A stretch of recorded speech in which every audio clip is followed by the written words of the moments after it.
क्या तुम जानते हो कि हम अपने कर्मों से भाग्य का निर्माण करते हैं या फिर हमारा भाग्य ही हमारे कर्मों को निर्धारित करता है?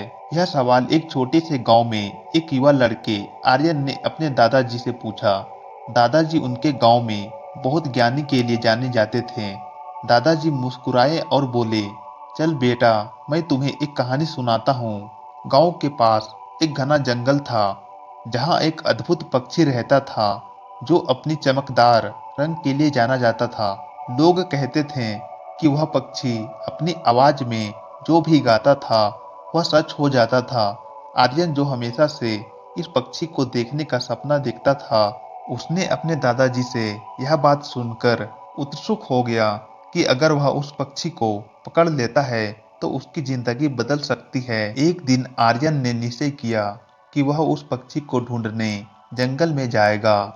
उसने अपनी माँ से अनुमति ली और निकल पड़ा। जंगल में घुसते ही उसे अपनी सांसें तेज होती हुई महसूस हुई। वह जानता था कि यह उसकी कर्म यात्रा है। जंगल की गहराई में आर्यन ने कई मुश्किलों का सामना किया। एक बार उसे एक बड़ा सांप मिला। सांप ने कहा, यदि तुम मुझसे अपनी जान बचाना चाहते हो तो मुझे एक चीज बताओ, कर्म और भाग्य का सही अर्थ क्या है? आर्यन ने अपने दादाजी की बातें याद की और समझाने लगा। कर्म वह है जो हम करते हैं और भाग्य वह है जो हमें मिलता है। लेकिन अगर हम अच्छे कर्म करें तो हमारा भाग्य भी बेहतर होगा। सांप ने उसकी बुद्धिमानी की सराहना की और उसे रास्ता दिखाया। आर्यन ने सोचा, यह तो अद्भुत है, मेरे कर्म मुझे रास्ता दिखा रहे हैं। आगे बढ़ते हुए वह पक्षी की आवाज सुनने लगा। उसे विश्वास हो गया कि वह सही दिशा में जा रहा है।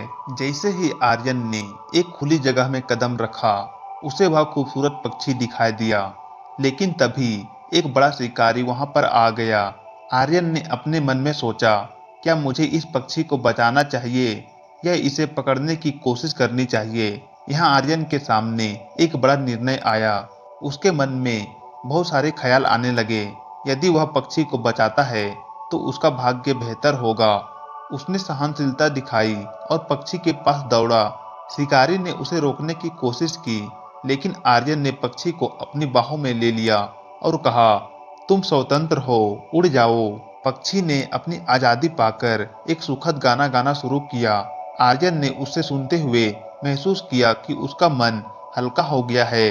अचानक पक्षी ने कहा, तुमने मुझे आजादी दिलाई है, मैं तुम्हें एक आशीर्वाद दूंगा। आर्यन ने कहा, मुझे अपने भाग्य को बदलने की जरूरत है। पक्षी ने उसे कहा, याद रखो, तुम्हारा भाग्य तुम्हारे कर्मों का परिणाम है। जब तुम किसी की मदद करते हो तो तब तुम्हारा भाग्य तुम्हारे साथ होता है। आर्यन ने अपने गांव लौटने का निश्चय किया, लेकिन अब उसके मन में एक नई सोच थी। उसने समझा कि वह अपने भाग्य को खुद बना सकता है, बशर्ते वह अच्छे कर्म करता रहे। घर लौटते ही उसने अपने दादाजी को यह सब बताया। दादाजी ने उसे गले लगा लिया और कहा, तुमने जो निर्णय लिया है वह सही था। जब हम अच्छे कर्म करते हैं तो हमारा भाग्य भी अच्छा होता है। उस दिन के बाद आर्यन ने अपने गांव में सभी की मदद करने का निश्चय किया। उसने छोटे बच्चे को पढ़ाना शुरू किया, वृद्ध की सेवा की और जरूरतमंदों की सहायता की। धीरे धीरे गांव में बदलाव आना शुरू हुआ। लोग आर्यन की बातों को मानने लगे और अच्छे कर्म करने लगे। गांव में खुशहाली आई और आर्यन को यह भी महसूस हुआ कि उसके कर्म ने न केवल उसका भाग्य बदला है, बल्कि पूरे गांव को भी बदल दिया।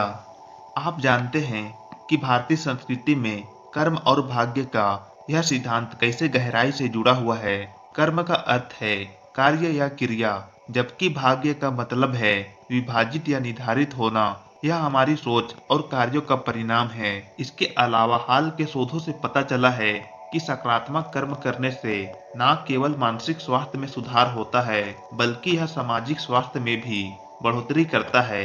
यह साबित करता है कि हमारे कर्म वास्तव में हमारे भाग्य को आकार देते हैं। किसी भी व्यक्ति का भाग्य उसके मेहनत और उसके अच्छे कर्मों पर निर्भर करता है। आर्यन की कहानी हमें यह सिखाती है कि हर निर्णय, चाहे वह कितना भी छोटा क्यों न हो, हमारे भाग्य को प्रभावित कर सकता है। इसलिए जब भी आप जीवन में निर्णय ले, याद रखें कि आपके कर्म ही आपके भाग्य का निर्माण करते हैं। यही सच्चाई है जो हमें आगे बढ़ने और हमारे जीवन को बेहतर बनाने की प्रेरणा देती है।